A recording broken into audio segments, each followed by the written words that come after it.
예, 바른미래당 제65차 원내 정책회의를 개회하겠습니다.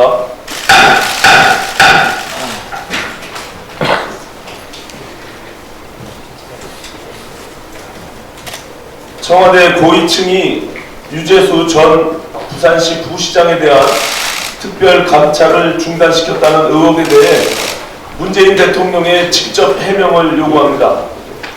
어제 법원은 금융위원회 국장 시절 다수의 기업으로부터 뇌물을 수수하고 특혜를 베푼 혐의로 유재수 전 부산시 부시장에 대해 구속영장을 발부했습니다.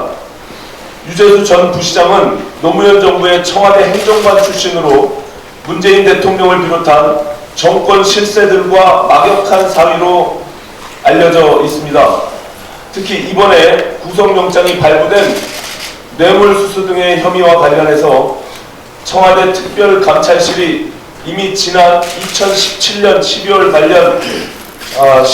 관련 사실을 인지하고 내사를 벌였지만 정권 최고위층의 외압으로 감찰이 중단됐다는 의혹이 지난해부터 제기되어 왔습니다.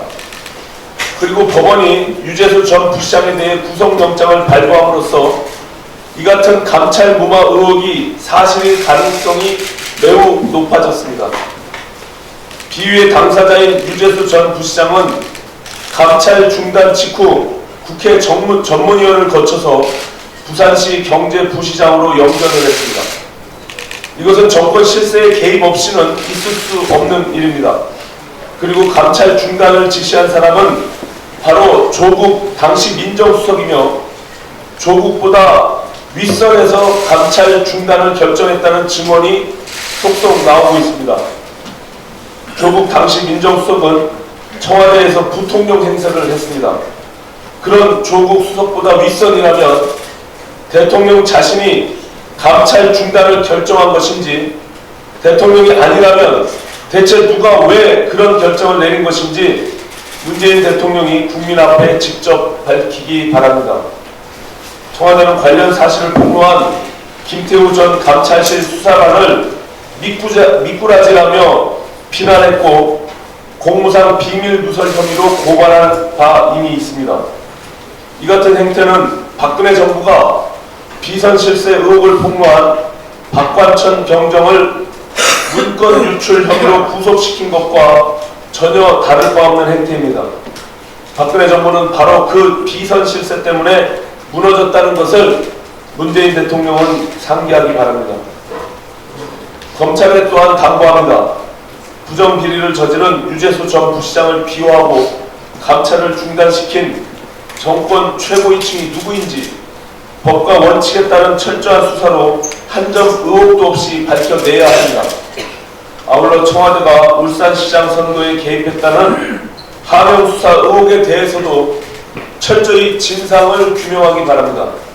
지난 정권에 대한 적폐 수사 때 검찰이 보여준 능력과 노력이면 충분히 해낼 수 있는 일입니다. 어제 패스트트랙 법안인 공직선거법 개정안이 본회의에 부의됐습니다. 여야가 기한 내 합의를 이루지 못하고 자동 부의 절차를 밟게 된 것에 대해 심심한 유감의 뜻을 밝힙니다. 검찰개혁 법안 부의가 예고된 12월 3일까지 아직 시간은 조금 남아 있습니다. 얼마 남지 않은 이 기간 동안 합의 처리를 위해 끝까지 최선의 노력을 다하겠습니다. 그런데 국회에 또다시 전운이 감도는 이 상황에서 민주당은 무책임하게도 범여권 분소정당들과 의석 나눠먹기 야합을 획책하고 있습니다. 책임있는 집권당이라면 마지막 순간까지 여야 합의를 위해 최선을 다해야 합니다. 비례성을 강화한다면서 힘으로 밀어붙일 때는 언제고 이제 와서 지역구 의석은 도로 늘리고 비례대표 의석을 도로 줄이는 야합을 벌이는 것이 대체 말이 되는 일입니까? 패스트트랙을 하지 않으면 나라가 망할 것처럼 그 난리를 쳤는데 본인들이 밀어붙인 지역구 225석, 비례대표 75석 안을 놓고 정정당당하게 표결에 붙이는 것이 정도입니다. 본회의 통과를 자신할 수 없으면 야합을 하지 말고 이토록 좋은 제도이니 몇 사람 희생하더라도 통과시키자고 소속 의원들을 설득하기 바랍니다. 민주당이 분명히 경고합니다.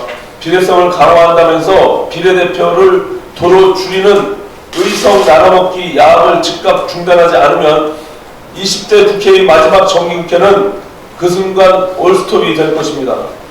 그 정치적 책임은 무책임한 민주당과 범여권 기생정당들이 져야 한다는 것을 분명히 밝힙니다.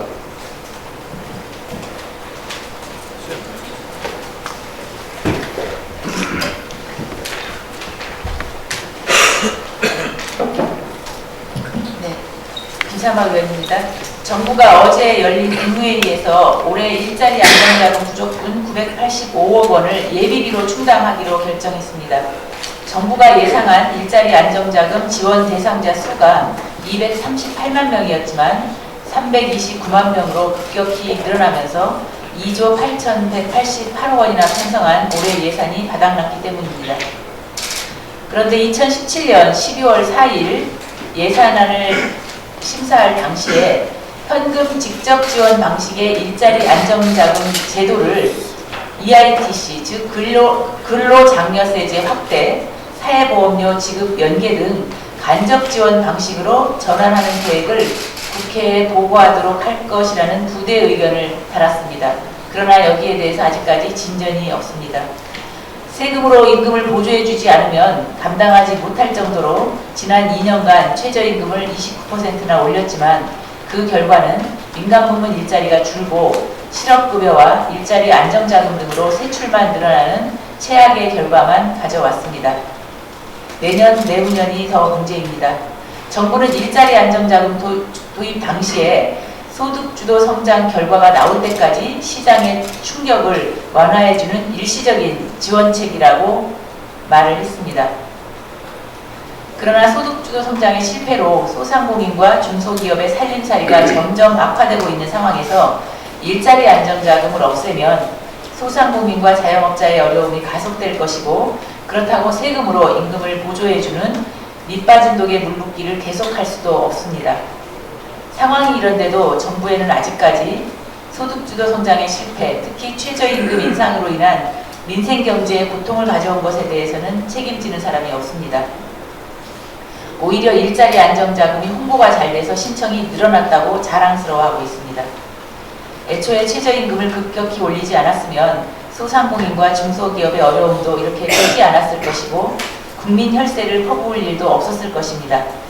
내년에도 최저임금이 2.9% 오르고 경제도 여전히 어려울 것이 예견되는 상황에서 소상공인과 중소기업의 부담을 줄일 수 있는 근본적인 대책을 마련해야 할 것입니다. 이상입니다.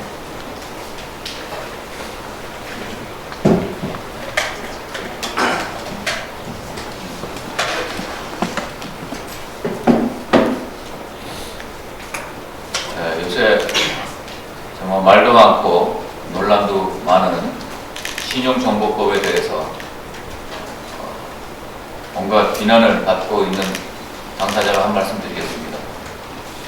좀 더 제대로 저의 뜻을 잘 파악하셔서 본질이 어디에 있는지, 제가 국민을 위해서 뭘 하고자 하는지 좀 잘 새겨 들어주시면 감사하겠다는 말씀을 언론인 여러분께 부탁드립니다.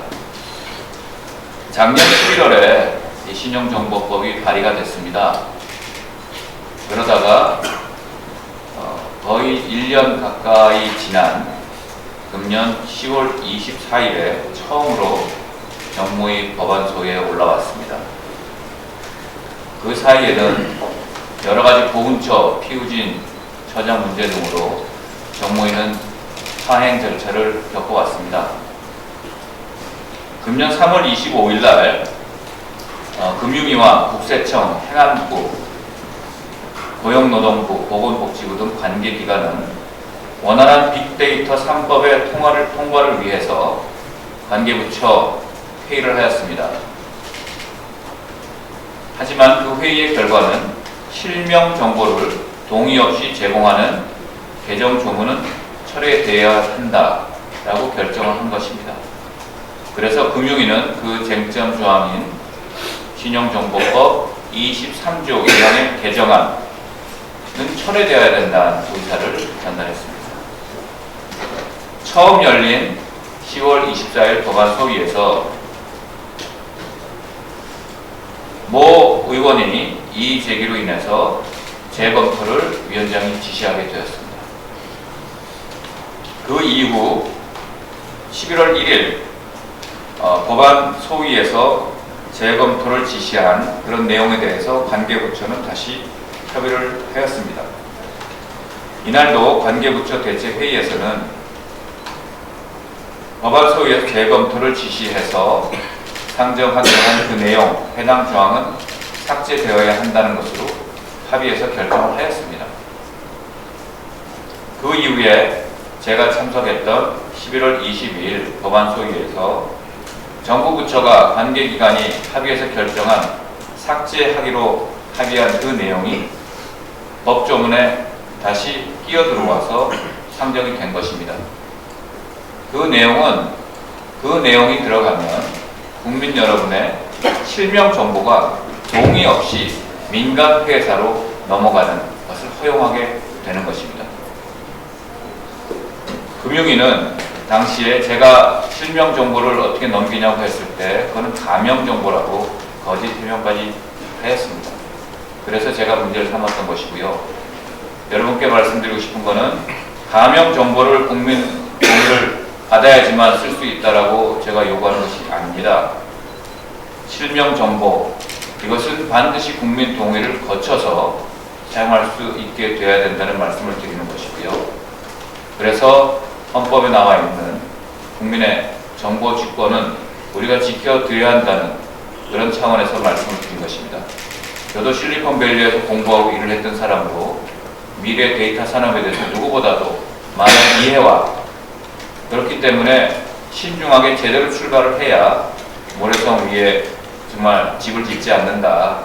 단단한 반석 위에 데이터 산업의 길을 구축해야 된다는 그런 의미에서 말씀을 드렸고요. 제가 무조건 반대만 하는 것이 아니라 그래서 예를 들면 그런 실명 개인정보는 원칙적으로 제공을 금지하고 동의를 하는 예외적으로 허용을 해야 된다라는 그런 내용. 또 데이터 전문기관과 신용정보회사 등은 학술 연구도 공익적 목적에 한해서 가명 정보를 제공할 수 있다는 것. 또 개인정보 중에 또 병원, 약국 등 의료정보는 철저하게 제공을 금지해야 된다는 것. 이런 원칙을 마련했고요. 그 다음에 사후적으로 문제가 생겼으면 지금 가명 정보는 비식별되기 때문에 문제가 없다라고 기술적으로 주장하는데 그렇다면 그걸 유용하거나 남용해서 국민의 권리가 침해될 경우에는 아주 철저한 엄격한 사후 처벌의 규정을 마련해도 되는 거 아니겠습니까? 앞뒤가 안 맞는 것 같은데요. 그렇게 노출이 되거나 유용이 되거나 그런 인권이 훼손되는 그런 경우가 생기면 징벌적 손해배상 제도를 지금보다 훨씬 엄정하게 부과를 하고 또 집단소송도 할 수 있게 하는 방안이 있을 수 있고요. 또 그에 관련된 공무원과 당사자는 엄격하게 처벌을 할 수 있다라는 그런 사후 규제에 그런 보안 장치가 마련되면 저희도 당연히 박수를 쳐드리고 통과시켜드릴 수 있다는 말씀을 드립니다. 이 문제에 대해서 제가 마치 억지 논리로 이것도 안 되고 저것도 안 되고 목리를 부리는 듯한 그런 식으로 저의 뜻이 왜곡이 되고 있는데 그렇지 않다는 말씀드리고요. 여기 나와 계시는 언론인 여러분의 그런 많은 이해와 좀 제대로 된 보도를 부탁드리는 바입니다.